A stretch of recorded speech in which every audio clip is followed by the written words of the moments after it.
years of teaching in grade 3, I use phonetics in teaching the students how to read. Okay. Sa akin naman, sa tagal ko na ng pagtuturo, even nung nagtuturo ako sa grade 1, mas prefer kong gamitin yung Marongo approach sa pagpapabasa ng mga bata, especially sa mga non-readers. Sa akin naman po, sa 6 na taon kong pagtuturo dito sa pagpublikong paaralan, mas prefer ko pong ituro ang approach sa pamamagitan ng Doge. Since K-12 na tayo, we are allowed to use ICT. That's why I use this to the children to let the pupils read para mas makabasa pa sila mas mabuti. Mas mas motivated sila pag gumagamit ka na ng TV. More than 8 years kong pagtuturo dito po sa San Bartolome.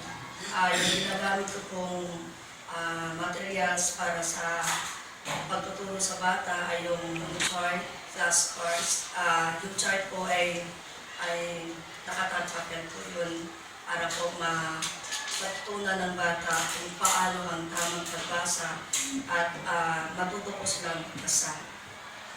Ako naman, sa 13 years ko na pagtuturo dito, nung nasa grade 1 ako, ganun pa lang ginagawa ko na hanggang ngayon, nagpo-provide po ako ng storybooks, big books para sa mga bata. Kasi di ba mas maganda yung nakikita nila lalo na kapag big books.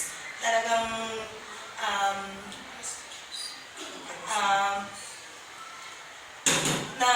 naiinganyo silang basahin lalo pag may nakikita silang mga drawings, then yun yung ginamit ko.